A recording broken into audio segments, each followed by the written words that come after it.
но не сваќав колку енергија сето тоа ќе ми одземе, додека не стигна еден момент каде што се чувствував комплетно истоштена и не сакав да излезам треба формалното и неформалното образование треба да бидат комплементарни. Значи може да видам како тоа изгледа и да грешам во средина каде што тоа е прифатливо. Тие некои разговори сегаш се сведуваат на некој баланс помеѓу работа, приватен живот. Реалноста е дека не е баш така. Ана, како си? Браво, Георги. Добро сум и возбудена сум. Некако таков ми е овој период во животот, можам да го објаснам само со возбуда, пошто се повеќе чувства истовремено некако измишани, но внатрешно исто така се чувствувам и некој мир. Мислам дека сум во некој алајмент со себе, во тоа што го работам, така да добро се чувствувам и сум многу возбудена и за нашиот разговор и за тоа што следува. Како си ти? Јас добро сум. Баш ми е мило што имаме можност пак да се видиме и тие и сега да снимиме разговорот што ќе имаме, не само да збориме. Убаво времево нешто деновиве испомешано, малце чудно за... Влегуваме во есен. Дефинитивно тоа се пречувствува вчера и завчера. Стигнавме од топло до ладно и сега комбинациите во однос на гардерова се интересни. Најчесто мене ми представува проблем, пошто, знаеш, трчаме од сабајле и се буди сабајле и гледаш надвор, облачно, врне, не врне, како да се облечам, како да искочам. Ама добро е. Тука сме снимаме и баш ми е мило што ќе имам можност со тебе да разговарам, бидејќи се знаеме веќе некое време, неколку различни работи кои што не поврза, ама за почеток би те прашал што е за тебе ментално здравје? Те благодарам за прашањето. Мислам дека многу важна тема и многу е убаво што на како си може да слушнеме различни перспективи за тоа како луѓе го перцепираат менталното здравје. За мене менталното здравје е свесност за себе, за своите емоции, за кои сме ние во одреден контекст, како ги примаме истите, но и како реагираме во одредени ситуации. Така би го дефинирала. Исто така е внимание и грижа од аспект на каде да трошиме нашата енергија, со кои луѓе сме обкружени, како ги градиме односите кон нив, но и односот сам кон себе. Пошто мислам дека тие меѓусебно се поврзани. Така некако би го дефинирала, некој начин на свесност за себе и грижа не само за себе, туку и средината во која што се наоѓаме. Кога кликна за тебе тој момент да... Тоа ми е омиленото прашање, нели? Сите ги прашувам што за нив е ментално здравје и секој си има некој свој различен одговор, ама омиленото ми е зошто? Од каде доаѓа, кога беше моментот кога што сфати дека чека вака треба да го живеам некој вака да живеам мојот живот и вака да ги поставувам работи, бидејќи не се раѓаме и знаеш не израснуваме некојаш во личности, ни треба малце поеќе време за да сватиме. Кога беше моментот за тебе кога што свати дека чекај? Треба да застанам и да си ги средам работи во живот. Да, многу интересно. Сега мислам наврати на моментот сме го разговарале овај неформално. За мене тоа се случи во студентските денови.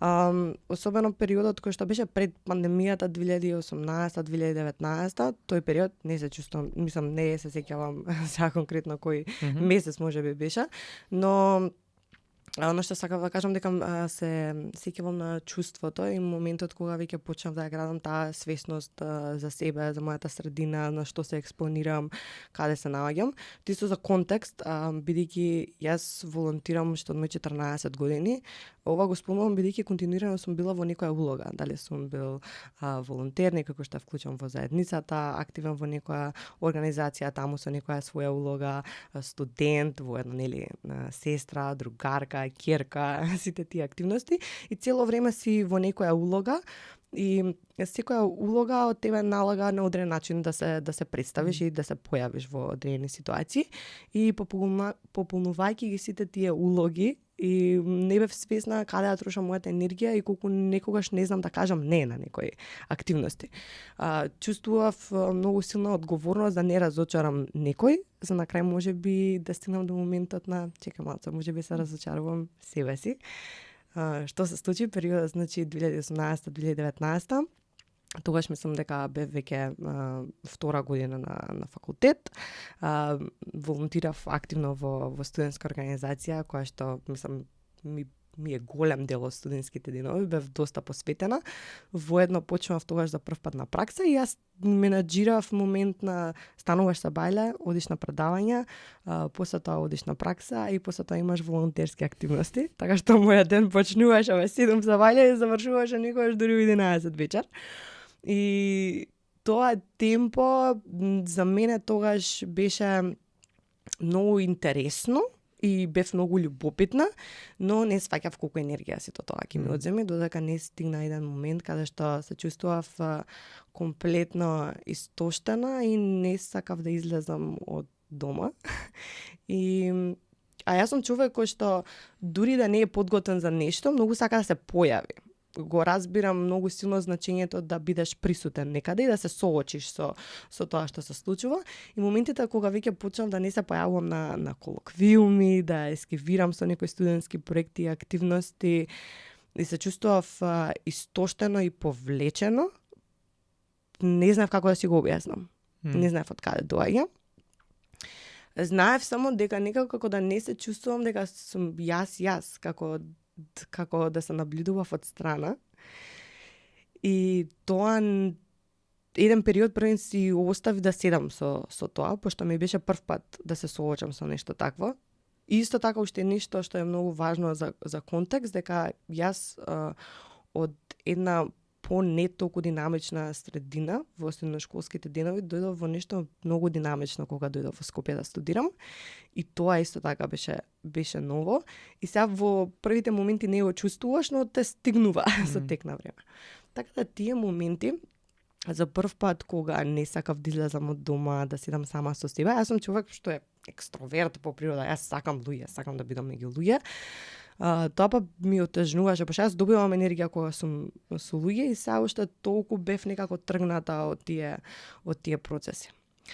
И првото нешто што го направив е си дозволив да разговарам со мои најблиски луѓе за тоа што ми се случува. Мислам, мојата најдобра другарка Марта беше дојдена кај мене и го зборувавме тој момент. И она ме кажа, окей, може би е сега момент да побараш помош за како се соочиш со вие активности. Што ти се случува тебе интерно, за да знаеш кој е најдобриот следен чекор. И тогаш, кога почнав со моите први сесии на одење на психолог и водење на разговори кои што беа поврзани со мене, тогаш за прв пат некако како некој да ти ставило гледало на себе и гледаш својот живот низ призмата на твоите одлуки и каде се одлучуваш да бидеш и како ја трошиш својата енергија.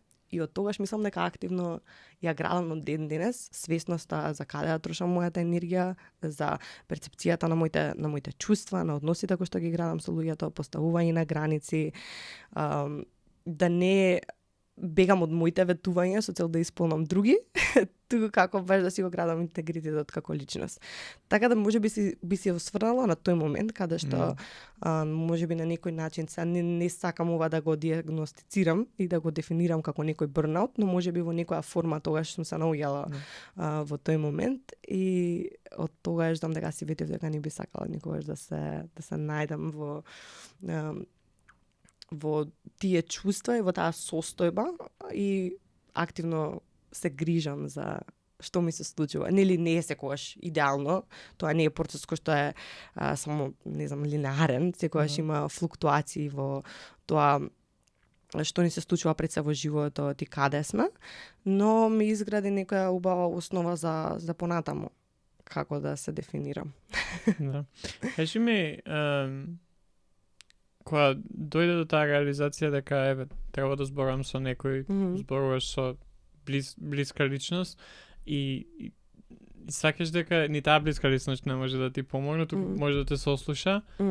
Какви беа првите, например, разговори со психолог? Јас се сеќавам, например, за мене, знам дека мене ми беше чудно се одиш и разговараш со личност која не ја знаеш и само до тоа што не е нешто кое ја не сум го видел, ја не сум бил помеѓу луѓе, поготоа дека исто доаѓаш во Скопје твоите дома не зборуваат за одење на психолог или за никогаш не си го видел во пракса. Знаеш дека како беше тоа чувство на тебе одење на психолог за прв пат и зборење за тоа што ти се случува?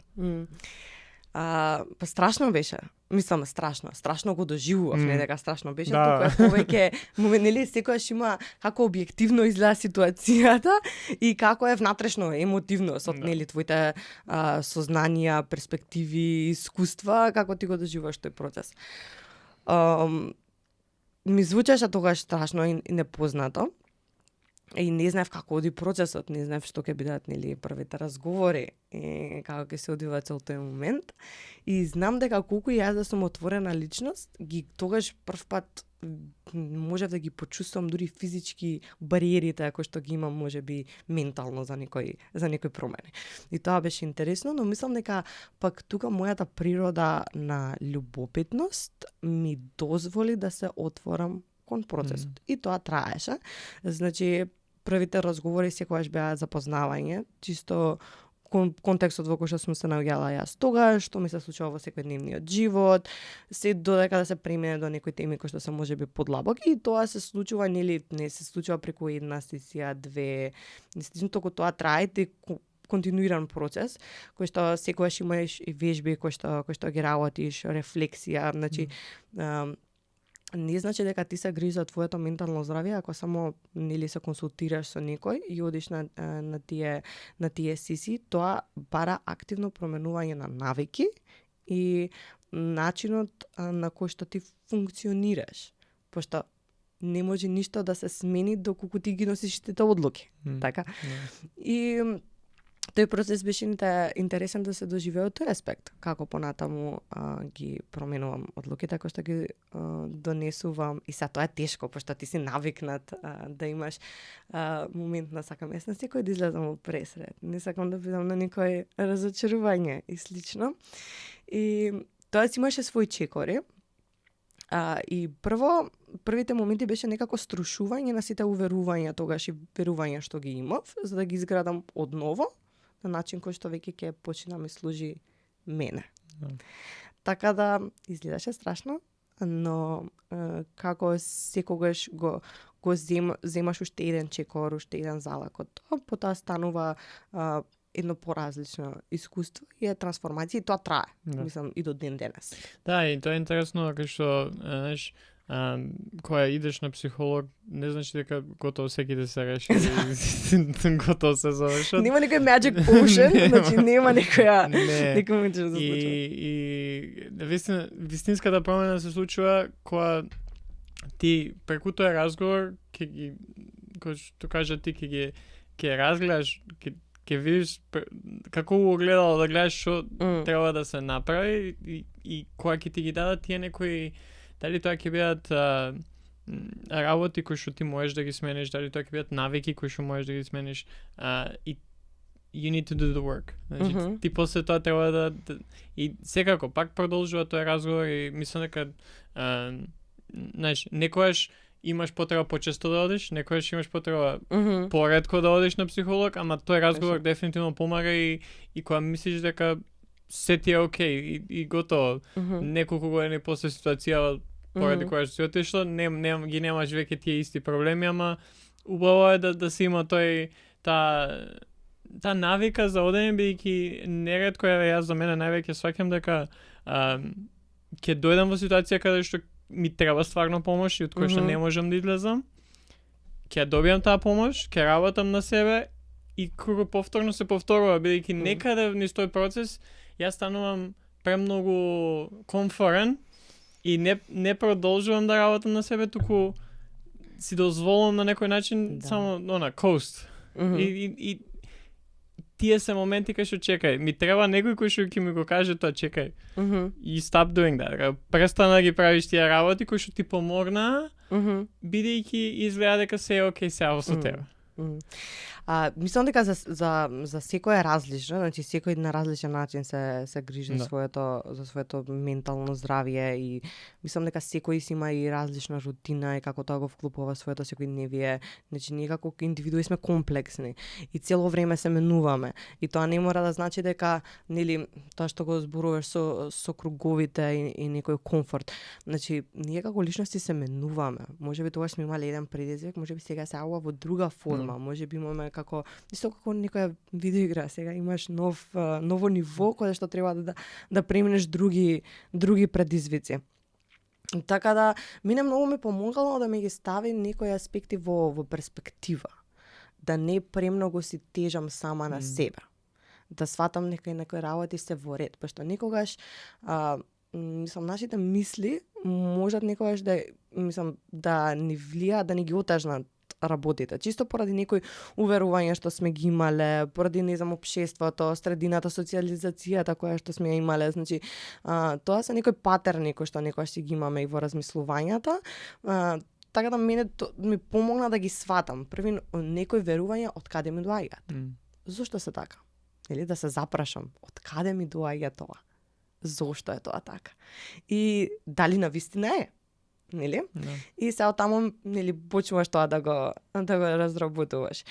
Ми помогна и многу да се присетам на која сум јас, пошто зборувавме многу за моето детство, која сум била јас како дете, пошто тоа што го кажав со улогите претходно, значи јас секогаш гледав да бидам нешто за некој во некоја средина и ова ме наврати на чекај да видиме што стварно сум јас на некој начин. И тоа може од различни аспекти во животот да го искусиш. Мене ми се случи нели по овој терк на активностите, но мислам дека за секој различни се искуствата. Да. И тоа е убавото. Верувам дека ти имаш пријатели кои што нели различни приказни имаат. Да. Не, и тоа е убавото и затоа на пример, и затоа секоја епизода сакам да ја започнам со разговор за ова пред да навлеземе да зборуваме повеќе за личноста од некој можеби професионален аспект, бидејќи секој има свое различно видување за тоа што е за нив ментално здравје, нивниот пат со менталното здравје, нивните предизвици, како се справиле со нив. И тоа е убаво бидејќи дава на овој разговор што го имаме различна призма и дава важност на тоа дека секој е различен и секој различно се справува со овие работи. Менталното здравје не е една исто за сите. Сите имаме различна дефиниција, сите различно се справуваме со нив, со предизвиците кои што ни се секојдневни, и затоа убаво е да се слушнаме и повеќе приказни искуства, како ние се справуваме со предизвиците кои што ни се дешаваат секој ден, секоја недела, секој година. Да, ја бојува стигмата и чувствуваш некако момент на ова и мене ми се случува. И јас сум дел од некои такви процеси. Мислам се ние луѓето сакаме да сме дел од заедница, да чувствуваме некое припаѓање. И в моментот дека наоѓаме некои сличности со други индивидуи, ни е полесно да се соживееме со нив, да сватиме дека не сме сами. Но и тоа е многу важно, кога за да направиме некоја промена, треба да сме отворени кон истата. Значи нема да не се случи доколку ние ги правиме чакорите на окей, добро, за ова беше процесот, ја сега ова ќе го направам за да стигнам до моментот, нели, за како се чувствувам или за Ѓорги. Значи мора да бидеш отворен кон тоа. И отворањето бара побивање на бариери, значи соочување со себе си, одговорност кон себе, така да предизвика. Да. Не е лесно, бидејќи е нешто кое што во најголема мера ти сам треба да бидеш свесен дека некои работи треба да ги промениш. А промената иде најтешко. И не секоја промена е добра промена, ама не можеш ти да станеш подобар ако не направиш промена.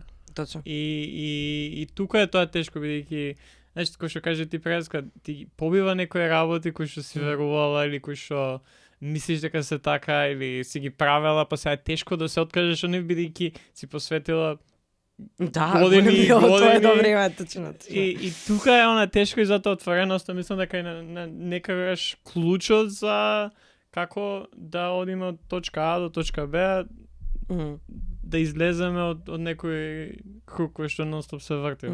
Пошто тие бариери сме ги криеле за да се заштитиме некогаш.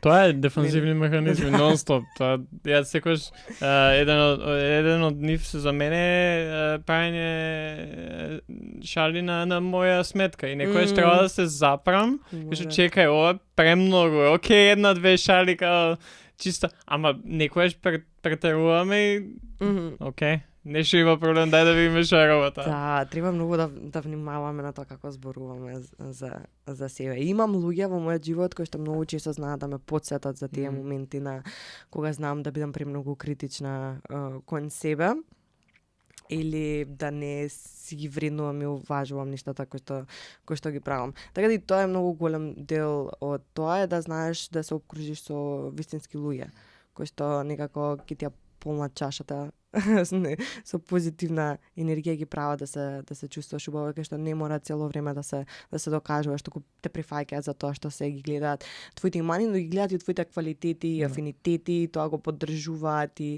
да знаат да ти посочат кои се моментите кога нели можеби одиш во нека друга насока каде што не звучи тоа толку на тебе, но и да го уважат и валоризираат моментот кога веќе си ја живееш својата енергија и си најдоброто од себе.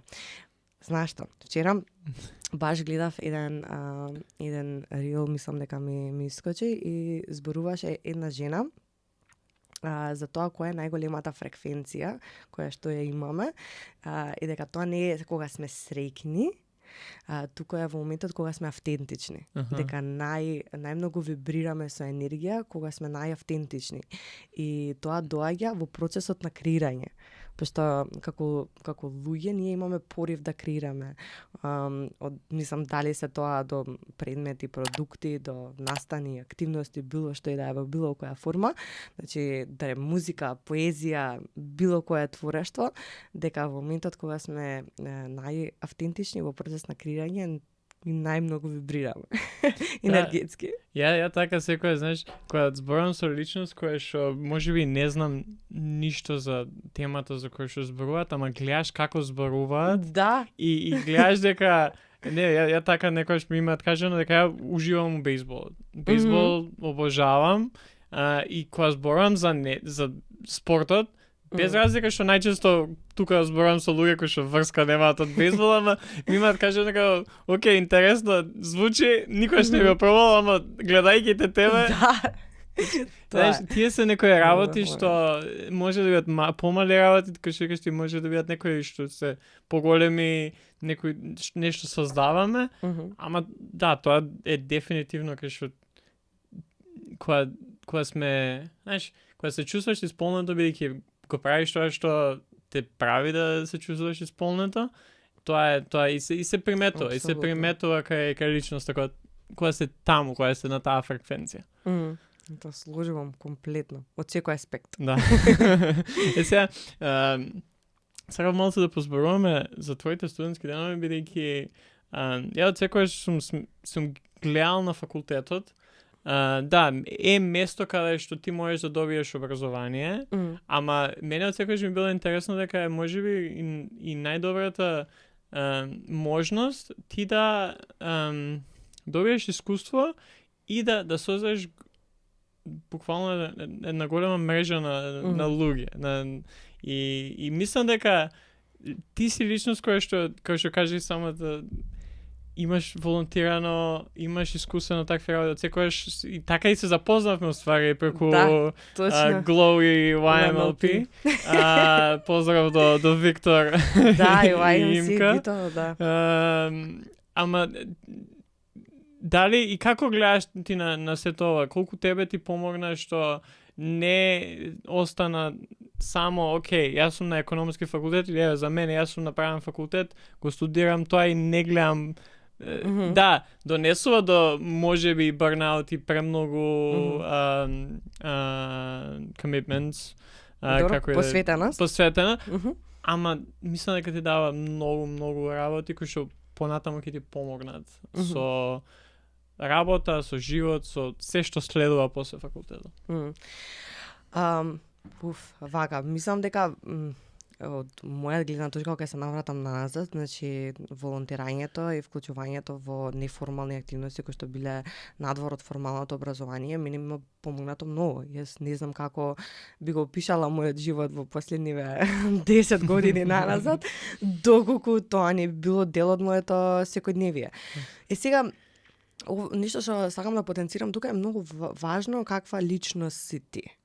И пошто јас сум човек што сака да го направи нештото за да го научи, сака да сгреши, сака да биде дел од процеси, така најдобро учам.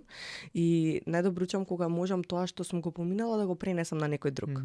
Пошто во многу аспекти кога волонтираш, да, еден процес се стекнуваш со тие вештини, но потоа следува периодот кога ти треба да ги предадеш на некој друг. Така да тоа континуирано се случува. Од тие аспекти многу ми помогнало да направам одредени форми и методологии на како јас стекнувам вештини и како ги пренесувам.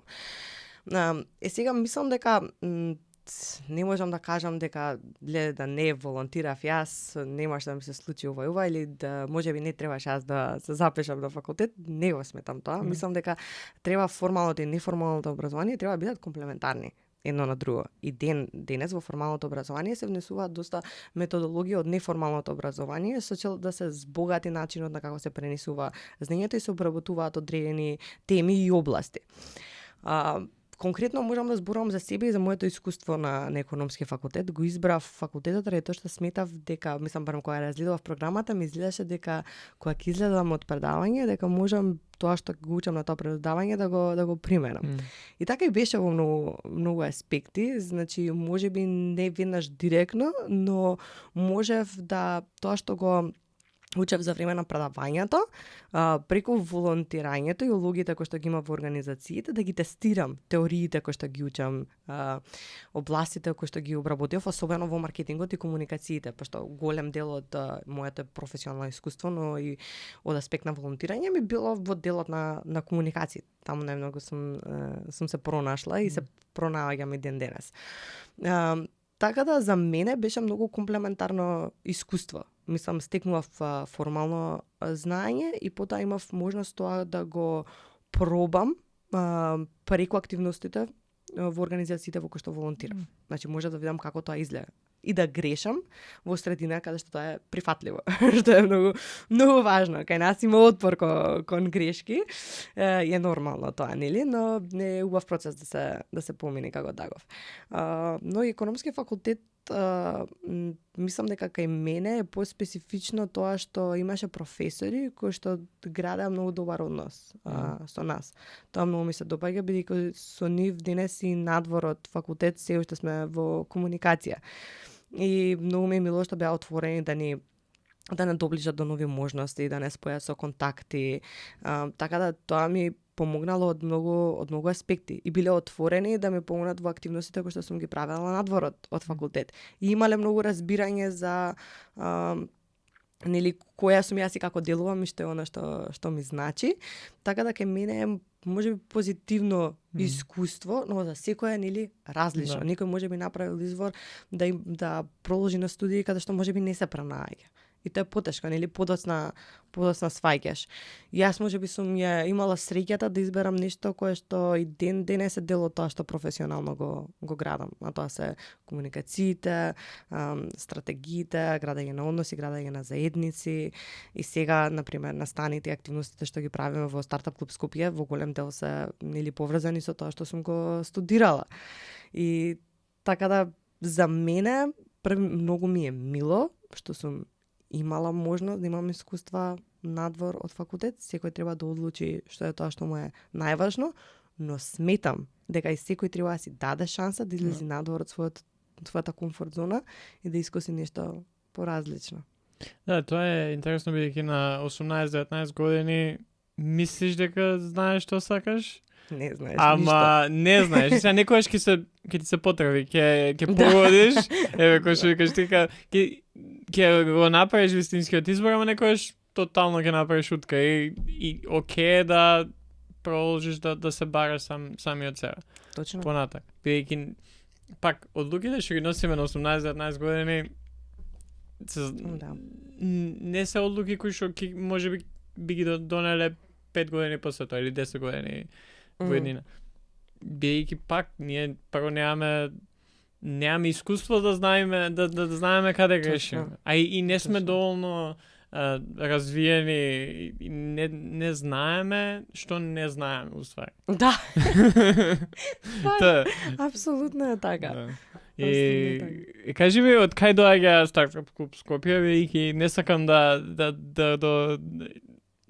поминеме премногу па за ова да зборуваме, да не зборувам за ова, бидејќи баш ми е интересно и сакам, ние зборавме и сакам да пак да кажеш прекрасно од кај доаѓа Стартап Клуб Скопје и Ана во Стартап Клуб Скопје. Да, ајде ќе зборувам мојата перспектива и како ја се приклучив кон Стартап Клуб Скопје, бидејќи за објаснувањето како се раѓа Стартап Клуб Скопје има посебна епизода на подкаст со Стартап Револуција со председател Саша Јовановски, со него разглобуваме се, така што сите што ги интересираат деталите, мислам се објаснети во тие 2 часа. Поривот за да се создаде Стартап Клуб Скопје накратко доаѓа од идејата дека ние во нашиот стартап екосистем имавме потреба од организација која што ќе работи со луѓе што само имаат бизнис идеја. И тоа се случува во инкубаторски програми, најчесто. Мислам, може тоа да биде во било која друга форма, но искуството што го имаше Сашо во Сивус инкубаторот не сакаше тој да згасне, туку да напротив да го продолжи и продолжува во форма која што нели денес е Стартап Клуб Скопје и воедно клубот е основан заедно со луѓе кои што биле дел од Сивус инкубаторот. Накратко, така тој ја започнува приказната. Јас се вклучувам во истата во 2020-2021 година, значи тој период, што веќе е пандемијата тука. Јас преку активностите што ги имавме со Ways to Help, кои што ги создадов, имавме доста акции кои што се случуваа на бродот на среќата. И така се запознав првин со среќа, со целиот тој концепт што тоа значеше. За понатаму во 2021 да аплицирам за пракса во среќа МК како медиум и да бидам пишувач, така што таму ја добив, мислам дека тоа беше втората пракса која што ја имав. И тогаш се запознав со Сашо малце подобро, бидејќи го градевме концептот на какви статии ќе се пишуваат, на што ќе се посветам јас.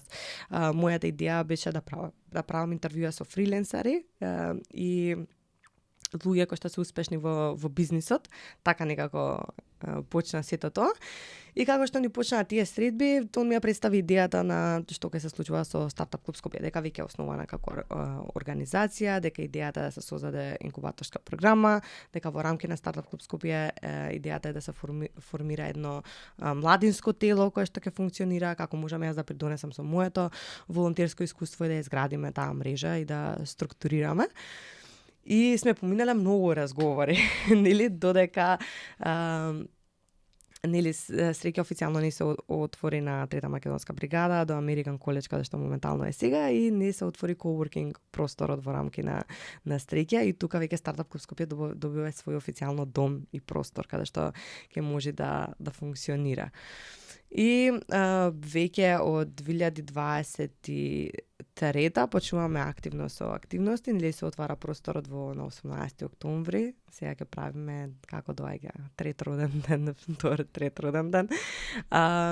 И веќе почнувам поактивно со ангажманите кои што се уште тогаш ми се волонтерски, додека во август минатата година официјално не се посветам со полно работно време да бидам во Стартап Клуб Скопје. Така ни почна приказната. Сакам да кажам дека постоја повеќе стадиуми додека да стигне до тоа што е денес. Значи многу работа во позадина. Не се случило преку ноќ и токму затоа мислам дека и сега го добиваме признанието за тоа што го правиме, бидејќи имало навистина во позадина доста активности кои што се случувале од 2019 до денес. Тоа можеби е најкратко формата како можам да објаснам. И едно нешто, и не само за Стартап Клуб како организација или како како организација, туку и за тебе, например, кај што ти ја добиваш таа шанса, ама и самиот тоа што спомна како твоето до тогашно и образование и искуство ти помага за сега да можеш да ги да се вклучиш на начин на кој се вклучуваш. Тие се некои работи бејќи, знаеш, некојаш тоа го обожавам со компарацијата со професионални спортисти. Каде што од нигде некаде се појави некој играч и ќе бие преку ноќ ќе стане звезда, му ствари тој поминал 10-15 години активно бавење, тренирање, жртви, за да дојде до тоа да ја добие таа шанса и да биде едно од најдобрите во светот.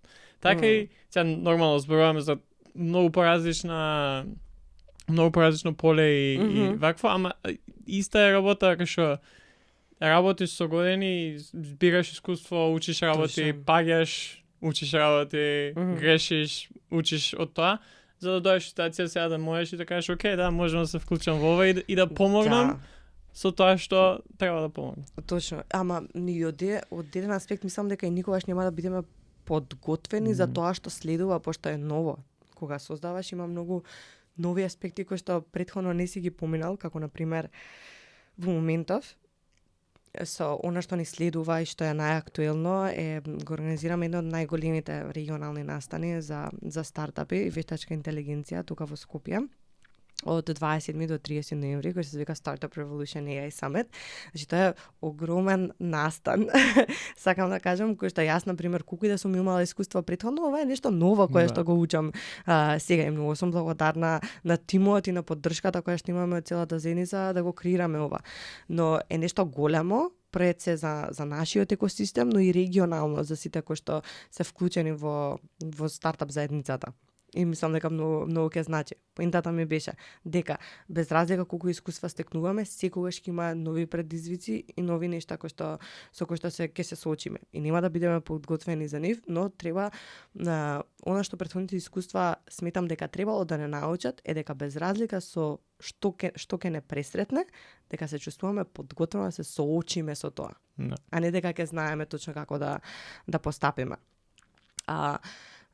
Но она што сакав исто така минатата, мислам сега пред неколку месеци си правев рефлексија на што се случило и што сме постигнале со Стартап Клуб Скопје и кога ќе се навратам на сите работи, значи од подкастот Стартап Револуција до настаните, до самитот кој што го спремаме, сето тоа многу долго време тие беа идеи, тие беа многу состаноци, тие беа многу размислувања во која насока ќе се движиме, што како ќе се случува, планирањето, значи ова тука што седиме ние, се подготовки од твоја страна, од тимот, студиото, ресурси се во прашање, значи имаме одговорности кон повеќе страни.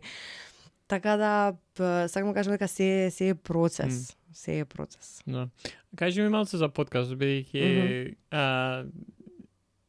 јас лично сметам дека подкаст како медиум е една од најавтентичните форми на разговор и медиум, бидејќи имаш телевизија, имаш документарци, имаш YouTube, имаш се, ама подкастот е нешто кај што ти можеш да разговараш и да бидеш да добиеш најавтентичната верзија од една личност. Од каде доаѓа сета таа идеја, бидејќи преска спомна, кога започнеш кога пишуваш во среќа, идејата ти било да разговараш со луѓе кои што тварат свој предприемачи. Да, точно. И сега исто да го правиш во подкаст верзија. Да. Каде доаѓа идејата за сето тоа? Па, јас што кога почнав да пишувам во среќа, тогаш му кажав на Сашо, зашто не почнеме подкаст? Значи, тоа беше моментот, значи години претходно и тогаш уште не беше толку актуализиран како медиум, како форма на содржина кај нас, барам. И тоа остана така како идеја и тлееше или други разговори кои што ги имавме, додека конечно не се одлучивме да почнеме со подкастот, кога официјално го имавме просторот и веќе имаш каде може да те изградиш студио. И кога сега ја започнавме целата приказна со Стартап Клуб Скопје, тоа си добие формат каде што сакавме да разговараме со првите генерации на основачи на стартап компании во нашата земја. Така да сега е доста специфично кој не избираме како гостин. И не може секој да биде дел од подкастот Стартап револуција. Како дојде иначе и до името, што е многу много интересно. Значи, кога ја отворивме првата инкубаторска програма, ја отворивме заедно со Просторот. И знаеш, сега си нов некако во заедницата и почнуваш нешто и не знаевме како тоа ќе биде префатено, не знаевме колку луѓе ќе се пријават. Ама цело време работевме на тоа, имавме многу маркетинг активности на почетокот и знам дека една вечер Сашо ми праќа скриншот дека сме добиле 150 плюс апликации на повикот и јас викам, леле, што направивме, Стартап револуција. И така почна моментот и кога зборевме за подкаст, како ќе се вика, па ти веќе си го имаш крстено, вика, ќе се вика Стартап револуција, и јас викам ќе го почнеме само ако ти гостуваш еден ден на подкастот, пошто мислам дека он има многу приказна и многу почитувам тоа што го има направено и на вистина има помогнато пред се јас да се изградам како личност, но и другите во тимот. Што тоа е многу многу важно. И така започна целиот процес со Стартап револуција и потоа се собравме екипа која што ќе помага во продуктискиот дел, снимање и почнавме со контактирање на првите гости кои што сакавме да ги имаме на подкастот и искрено јас тогаш на почетокот не бев свесна во што се влегуваме и ми беше страв кој ќе прифати да дојде, како ќе оди разговорот, како ќе изгледа форматот, пошто тоа е кога си во некој таков креативен процес, треба и да ги опипаш работите, треба да пробаш да видиш како ќе изгледа. И првиот гостин на Стартап револуција беше Горијан. И таа епизода и ден денес се навраќам да ја гледам, пошто тогаш мислам се спремав 3 недели за таа епизода. Како да ти објаснам дека тоа беше процес во мојата глава. И првен бев пресреќна Горијан кога прифати, мислам дека сите интервјуа на Горијан претходно ги имав изгледано, сите изјави кои што ги дал, што му се случува тогаш, тоа беше лудница. И они беа баш во интересен процес тогаш на затварање на инвестиција. Знам дека Горијан дојде така изморен на снимање, ама потоа излезе така со позитивна енергија и тоа ми беше многу многу мило, но така започна се со подкастот. И сега идејата во раскажување во тие разговори е не само да зборуваме за бизнис аспектот и како тие моментално ги структурираат работите и добивањето на инвестиција, како оди тој процес, како го формираш тимот кога си на почеток, бизнис моделот, како го градиш, дека тоа секогаш се тестира, некогаш ќе почнеш еден бизнис модел, па потоа ќе го промениш истиот. Мене ми беше многу важно да доловиме кои се тие луѓе пред да го започнат тоа претприемачко искуство. Нас како Стартап клуб Скопје ни е важно луѓето да го препознаат претприемачкиот дух кај себе. Бидејќи ние работиме со луѓе кои што има само некоја бизнис идеја на почетокот. Сега преминуваме во други области, но важно беше да ја слушнат приказната на луѓе што им се случувало пред да го почнат претприемачкото искуство. И тоа за мене е најважниот дел од разговорите кои што ги имаме. Нивното образование, средината во која што пораснале, односот со луѓето помеѓу нив, предизвиците со кои што се соочиле. Голем дел од нив имаат искуства каде што студирале во странство, никој од нив имаат бизниси кои што пропаднале пред да го почнат овој бизнис. Како го доживувале тој момент? Дали неуспехот на бизнисот го сметате за многу голем личен неуспех, тие работи се поврзани, како се враќаме од тој момент. И со нив зборуваме за делот на ментално здравје, особено кај основачите на компании и луѓе кои што се во бизнисот. Тоа сосема друго поле кој што треба да се разгледува и да се обрне внимание. И со сите нив, едно од нештата кои што мислам дека беа многу важни е тоа дека ти е потребен круг на луѓе кои што ќе бидат околу тебе и кои што ќе права да се чувствуваш ти разбрано, бидејќи не секој ќе ги свати проблемите своите проблеми како претприемач или како некој кој што има свој стартап. Многу е специфично.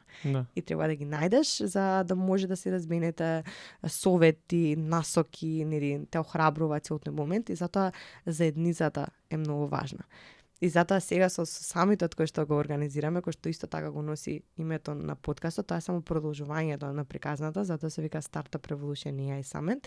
Значи идејата е да носиме приказни и од регионот, значи да донесеме луѓе кои што имале многу поголеми успеси за да ги споделат тука и неуспеси исто така, но и да донесеме нели инвеститори, стартапи, бизнис ангели од регионов и сите тие да бидат на едно место.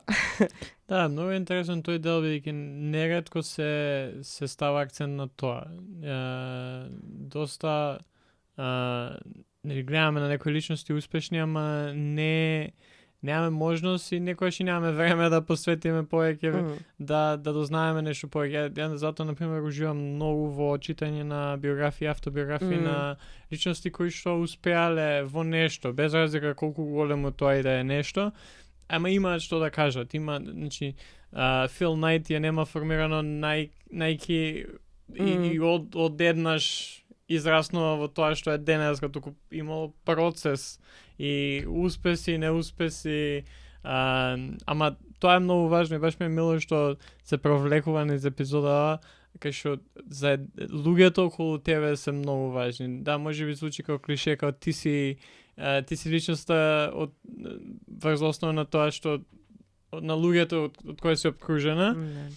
Ама тоа е така, бидејќи ти ако си во заедница имаш обкружување кое што негативно влијае врз тебе, без разлика колку и ти да имаш идеи и визија и некојаш и можности, многу е тешко да успееш со луѓе кои што нема да ти помогнат во седо тоа, туку напротив може да ти одмогнат. А некојаш и да ја немаш визијата, ако имаш идејата, ама некој друг околу тебе има визијата и може да ја канализира и да ти помогне со тоа, многу е полесно да се успее.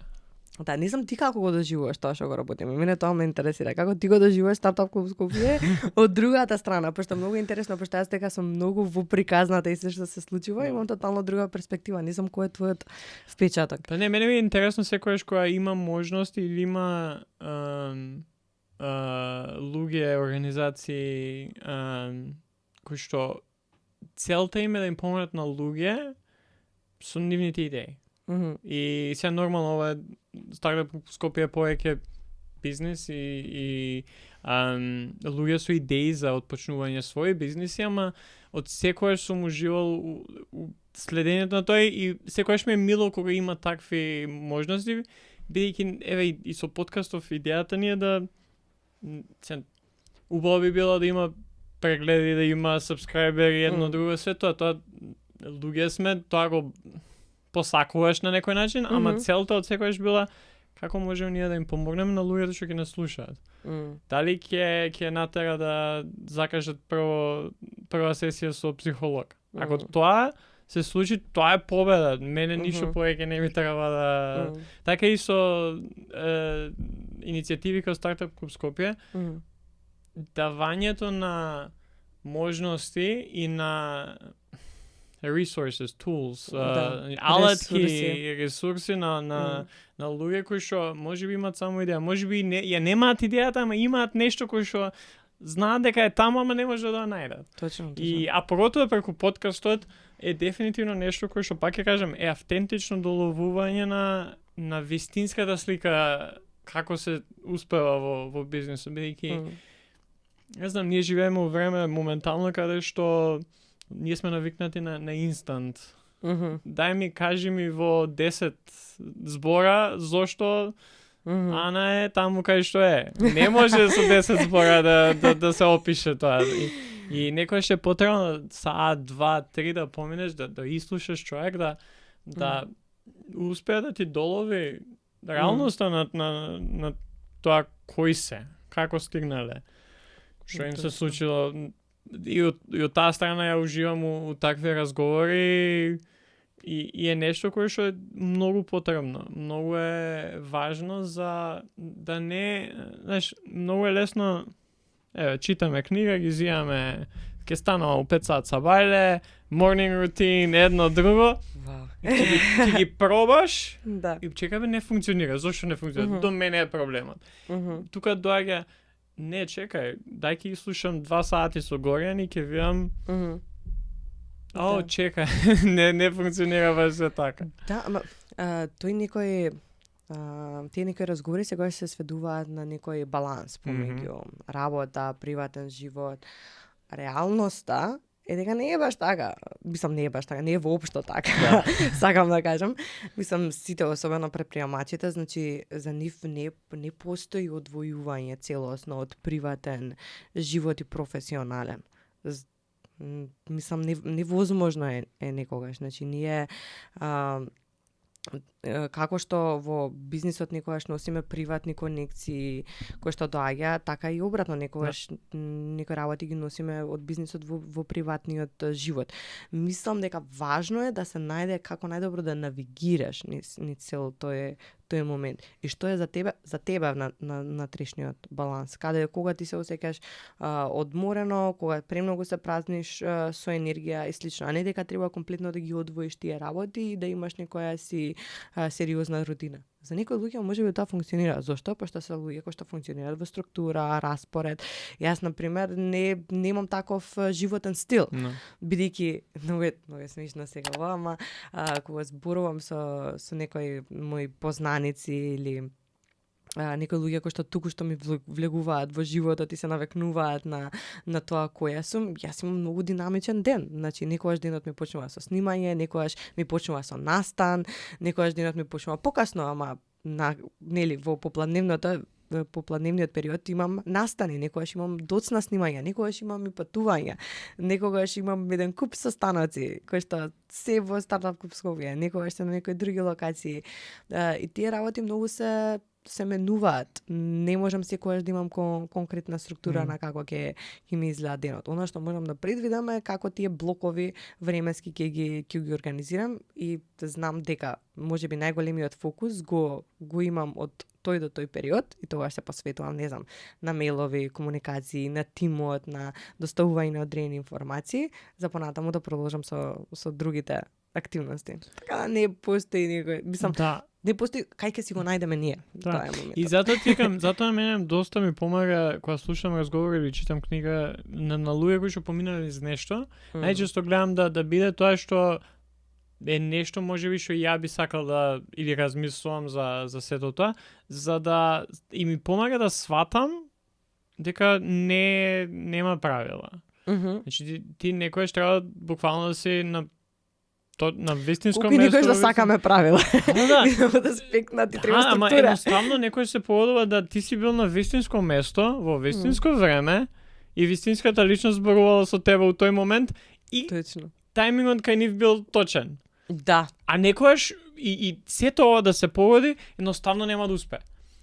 Ама тоа ти викам, тие се некои разговори, поготово со подкастов, и било кои други подкасти кои ги слушам, најчесто гледам на такви подкасти. Кај што сакам разговор кај што ќе влезе у длабочините на личноста. Не на тоа што прават тие.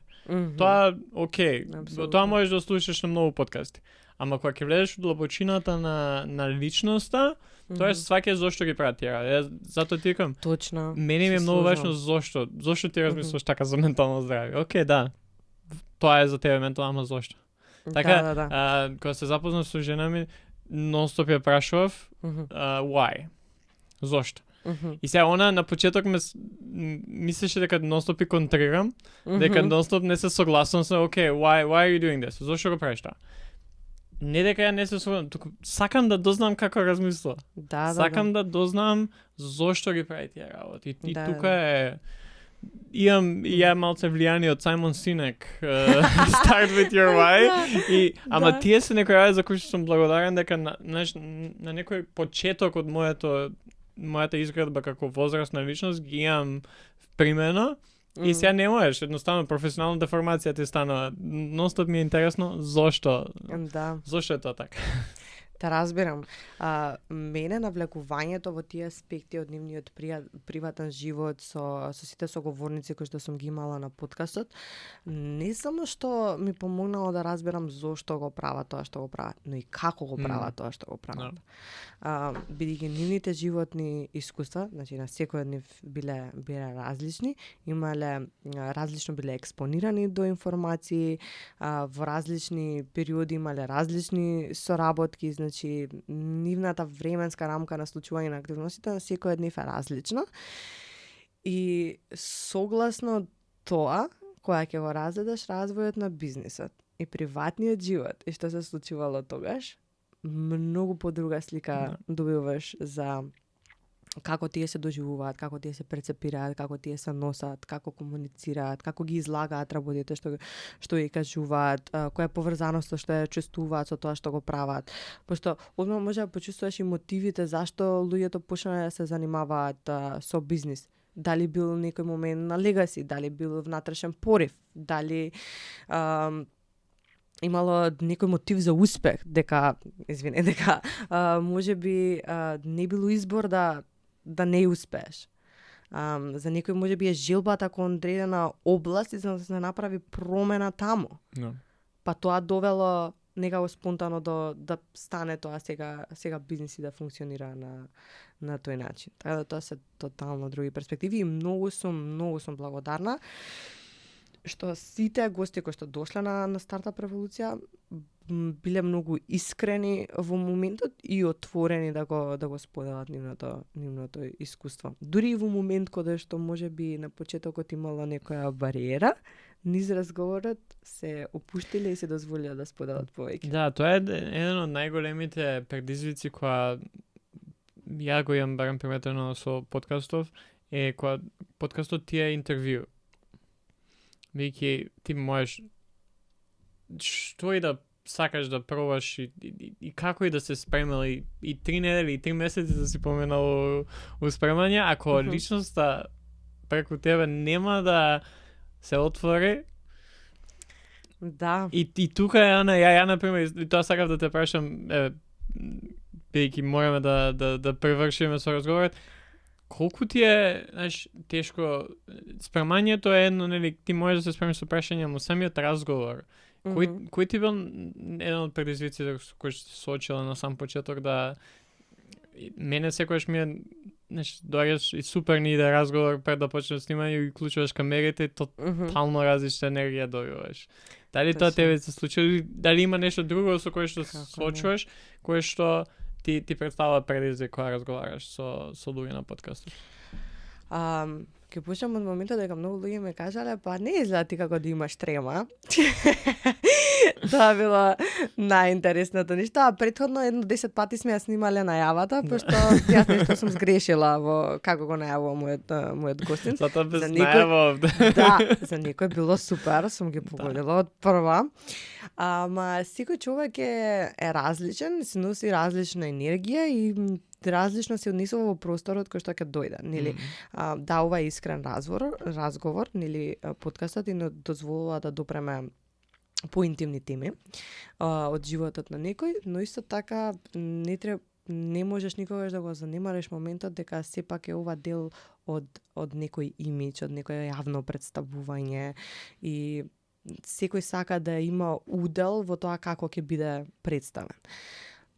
И мене предизвикот најмногу ми лежи во моментот како најдобро да го доловам тоа што тие го прават и кои се вредностите што ги носат со бизнисот, но во доза на искреност и реалност, не на тоа не на наративот што можеби треба да се води. No.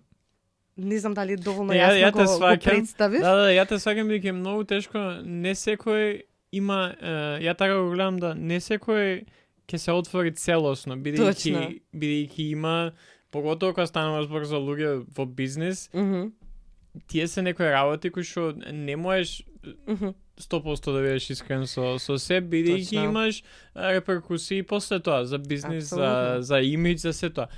И тоа е нешто кое што е е многу тешко да балансираш Пошто кон нели некој. твоите луѓе што кога дојдат тука не се различни или профили, но никогаш и доаѓаат како индивидуи, кај што може да си ги изјаснат своите ставови. Да. А некогаш кога ти си ликот на еден бренд, не секогаш ја имаш слободата да говориш само за твоите лични ставови. И од тој аспект секогаш ми е важно гостите да се чувствуваат прифатено, добре дојдено, да знаат дека во овој разговор јас не сум тука да ги разголам до степен каде што се чувствуваат непријатно. Напротив, ова да биде некоја ретроспектива на тоа што се случувало.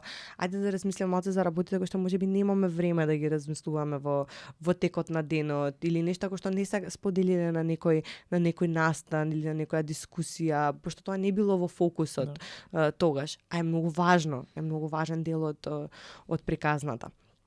И да, тоа е предизвикот, нели, балансот помеѓу тие работи, да не се чувствувам мојот соговорник дека јас сега тука го напаѓам или пробувам да извлечам нешто од него кое што не знам, ќе биде интересно, ќе биде актуелно и луѓе ќе го гледаат.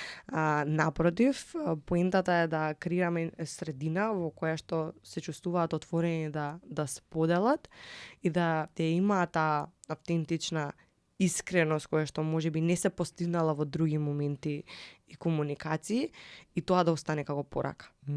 Бидејќи јас тоа го зборувам сите говорници, ова е многу убав начин по неколку години, особено во област која што толку брзо се развива, ти да се навратиш и да видиш како ти си зборувал за твојот бизнис и за тоа каде си, нели 2 години подоцна. Да, тоа е како на некој начин рефлексија. Да. Кажеш што си. И некојаш е доста интересно. Ја, например, знам за себе не можам никогаш да се слушам. Иако, нели, иронијата е дека подкаст подам. Ама среќа некој друг може да ги слуша и да помага со други работи, ама навистина прави голема разлика тоа да имаш можност да видиш како си зборувал за работи пред година дена, пред 2 години, пред 5, и да направиш рефлексија на тоа кај си сега. И ако ништо друго да бидеш благодарен за кај си стигнал. И тие се некои работи кои што мислам дека се важни и се вредни и треба да постојат како медиум. И затоа подкастот пак се враќаме на тоа дека е доста автентичен како таков, бидејќи да, не секој медиум има за цел да ти го даде тоа. На телевизија не одат луѓе да бидат автентични, одат заради нешто друго. Тоа е договорен пиар, каде што има скрипта и каде што се споделуваат точно договорени работи. Ги имаш, да. На настан не можеш ти да бидеш, бидејќи има луѓе кои што можеби платиле да слушнат како ти си, што си направил, знаеш, да слушнат како нешто применливо, практично, за да пробаат кај нив. А вака на подкаст мислам дека имаме таа можност да зборуваме и повеќе, и подлабоко, и поавтентично за некои работи кои што можеби. Ама многу ме интересира кај тебе, например, кој е предизвикот најмногу. И дали можеби со мене чувствуваш некој предизвик кај можеш да време на овој разговор? Со тебе чувствувам предизвик 2 сати пред да дојдеме на снимање, бидејќи сум као што ќе зборам сега. Тоа ми е секогаш, тоа фиксно се случува. На почеток мислев дека голем првите можеби 10 до 15 епизоди, тоа што спомна кога изгледа дека немаш трема, ја нонстоп добивав на почетокот на самиот подкаст нотификација од телефона, од саатот дека you're under too much stress right now. Што мене heart rate ми е преку плафон, буквално. И после тоа, ама јас сум личност која што тоа нонстоп ми се случува, кога јам настани или кога сум пред луѓе. Првите 2 минути ми се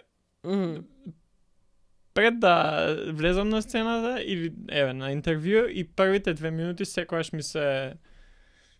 И затоа, например, подкастов нема интро, бидејќи знам дека тоа интро е најголемата пречка која што може да има. Затоа, например, Ана, како си? Толку, неам ништо, 3 збора, не може да ги промашам. И му давам можност на личноста преку мене да збори да зборува. Дури јас се стабилизирам. И после тоа продолжуваме. Ама тоа ми е од секојаш било година и пол, две од која снимаме, тоа е секојаш почетокот е тој кој што и самиот, знаеш, некојаш у текот на разговор ќе постоиш прашање, не ти го одговараат прашањето, а си сакал да добиеш нешто повеќе од нив. Тука е она, бидејќи не секој, пак идеме на тоа, не секој е отворен да зборува за самите себе. И да зборуваат на начин на кој што знам дека би бил корисен на другите. Ама тоа е умешност, например, комуникацијата, како да извадиш одредена поента од одреден човек.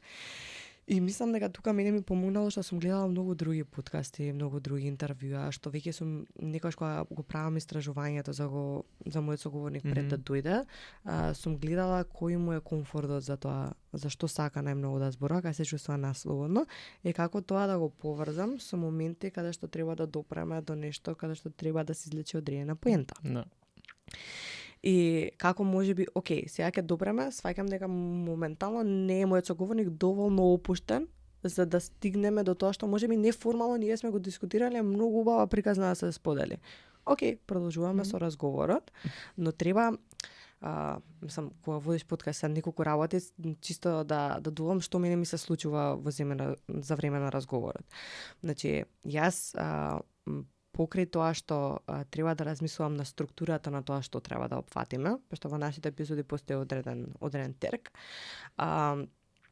треба активно да слушам и да бидам присутна во моментот. Како тоа ќе го надоврзам со следното прашање, што следува, што е тема на дискусија, надоврзувајќи се на последното нешто што било кажано од излагањето. Значи, тоа е цел процес, сакам да кажам, дека не е воопшто едноставно. Можеби, не знам како изгледа, се надевам дека луѓе не треба да го размислуваат тоа, пошто тоа е само мој процес. Луѓето треба да уживаат во тоа што нели ќе излези како содржина, но ете, ако има некој момент да откриам што се случува позади завесата мојата глава, тоа е голем дел. Тоа е, бидејќи, знаеш, тоа е она кое што мислам дека прави ја не знам, нон-стоп идам од водител до домакин на подкаст, до хост. Една личност која води подкаст, тоа што прави подкаст од подкаст. Бидејќи, ако дојдеме сега и јас си имам прашања, без разлика дали ќе ги споделам со тебе или не, ја ги имам и сега јас си ги прашувам како што сум сакал, како што сум испланирал пред да почнеме, без да те слушам, без активно да се надоврзам, да кажам нешто јас или пак да самото прашање го поставам надоврзувајќи се на твојот одговор. И тука е она кое што е најтешкото, мислам, во еден подкаст, кај што или водење на еден подкаст, кај што можеби, мене ми се случило, снимаме со личностите кои што знам дека може да зборуваме на неколку теми и од старт знаеш дека ќе ги фатиме повеќето теми, бидејќи се интересни и гледаш на тајмерот поминало саат време. И викам, втората тема не ја отвараме, бидејќи ја не би сакал сега да поминеме ради реда нешто, бидејќи сум сакал да добијам нешто од таа личност, туку напротив, ќе зборуваме само за ова, ако треба и пак ќе викнеме листата. А знаеш кои се поинтересните моменти? Кога не очекуваш дека некој говорник ќе се отвори и ти се внесуваш комплетно во неговата приказна, до момент каде што се чувствуваш како чекај, јас сакам ова да го слушам. Ме разбираш? Како веќе малце дури и бегаш од улогата, ради тоа што толку те внесува во тоа што го зборува. Тоа е па убавиот аспект на некои предизвици некогаш. Што мене ми се случиле, например. И убаво да го доживееш тоа. И јас затоа, например, концептот кој што го спремам, најчесто го гледам како бекап опција. И затоа, знаеш, со некои луѓе ќе поминаме со тебе, зборавме малце повеќе на самиот почеток, со некои луѓе ќе беа помалце. Да, различно е. Врз основа на тоа како ќе ни иде тој почетен разговор за ментално здравје. Ама ако 2 минути. Каков ми е концептот, продолжуваме и се обидувам да го доловам тоа нешто преку нешто разговор за нешто друго. И тука е интересно и предизвик е, ама тоа што спомнати уживаш, јас почесто се фаќам самиот себе дека уживам у тие разговори, знам дека без разлика дали некој сега ќе ослушне овој разговор, јас сум уживал и тоа ми е доволно. Апсолутно. Да. Знам дека се брзаш и ќе мора да привршуваме. И тука сме веќе, мислам дека и доловивме доста работи за кои што сакав да ги доловиме. Тоа ми е важно. За крај бидејќи и ти имаш подкаст, дали имаш нешто кое што испуштивме? Кој што би сакала да го кажеш пред да те прашам последното прашање? Не знам, сега дека ти смиташ дека си задоволен, дека ги опфативме сите теми што ги опфативме, тоа ми е мене повеќе од доволно.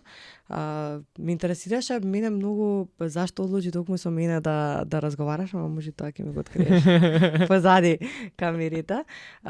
Чисто бидејќи јас имам секогаш причина зашто ги викам луѓето кои што доаѓаат, исто како што имам причина зашто гостувам таму каде што гостувам, и со тебе ми беше многу драго пред се дека се познаваме многу долго време, го следам тоа што го правиш и секогаш сакам да бидам поддршка на луѓето кои што мислам дека делиме исти вредности.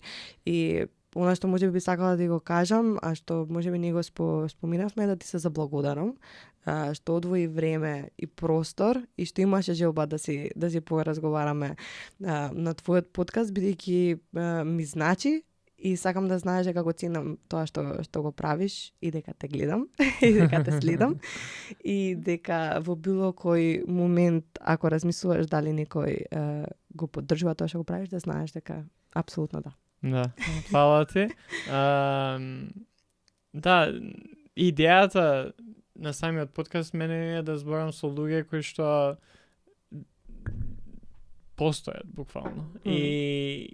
И многу е лесно кога имаш мрежа од луѓе кои што ги прават исто. Буквално, можеби не се знаеме толку добро, ама се знаеме доволно долго за да те следам што правиш и со Ways to Help и Best и најразлични други активности кои што ги имаш, за дојдеш до тој момент да, кога размислувам кој би можел да повикам на подкаст. Едно знам дека добар разговор ќе биде бидејќи ти имаш подкаст и знаеш како да разговараш, а друго знам дека без разлика што можеби ја не знам како ти размислуваш за ментално здравје или кои се не знам предизвици што си ги имала, или знам дека што и да е квалитетно. И тука некако ми е најчесто се шалам на тоа, непотизмот е убава работа, ако ги имаш вистинските луѓе околу тебе. Бидејќи ја би сакал да зборам со луѓе кои што ги знам и кои што знам дека се квалитетни. Ако може би не слушаат до крај, ама не секој би го викнал на подкаст да зборам за ментално здравје, бидејќи да, може би се личности кои што ми се драги и мили, ама Јасно. Квалитетот на разговорот е многу важен и на самото размислување.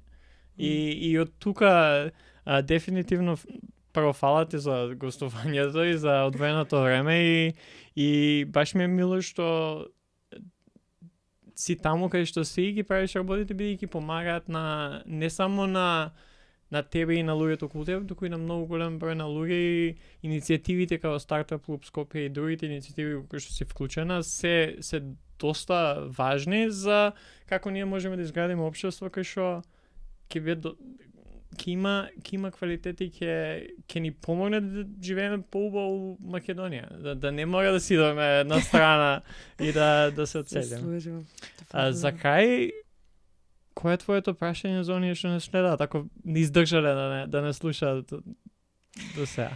Моето прашање за тие што не следат е можеби, пошто подкастот го почнав со тоа дека се чувствувам возбудено, сакам да ги прашам луѓето што нив ги возбудува во вистинска смисла на зборот, што прави да се чувствуваат живи, да креираат или ги возбудуваат да станат во текот на денот и да направат нешто. Така што тоа е моето прашање. Што ве возбудува, дечки?